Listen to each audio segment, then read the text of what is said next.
Accra, by virtue of its geographical location, is prone to flooding. But aside from that, our own human activity makes these floods worse.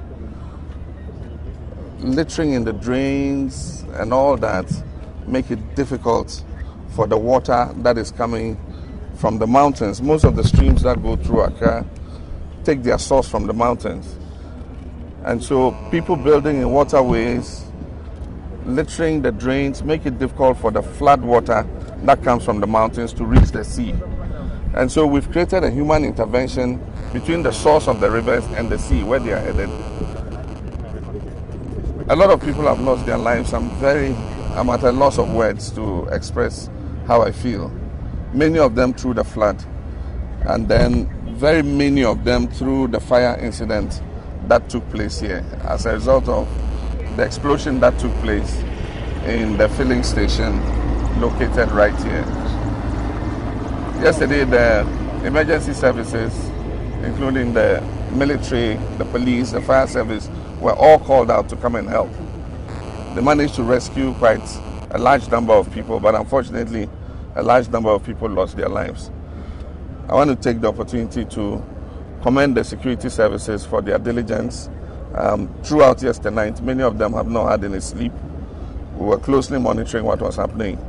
And then also to express my condolences to the several who have lost relatives and the victims of the flood. We'll have to take some measures to be able to avoid this happening in the future. And often when these measures are drastic, you have a lot of sympathy and pressure not to take those measures. But I think that the time has come, for us to remove houses out of waterways.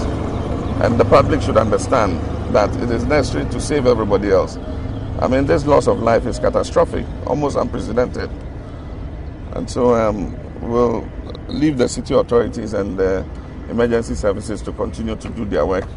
But we must sit and strategize to make sure that this doesn't happen again. We shouldn't continue to be like the vulture who says he would roof his house when the rain stops. Year in, year out, this continues to happen.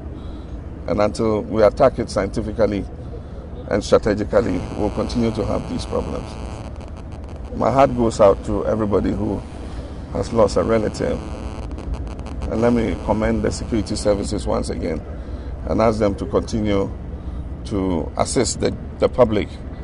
I think that it's going to be very difficult for business to be normal over the course of the day, and we will understand. If people are not able to come to work, we will understand what has happened. And maybe it might not be possible for many of the children to go to school. But we'll do the cleanup and bring life to normal as quickly as possible. Thank you very much.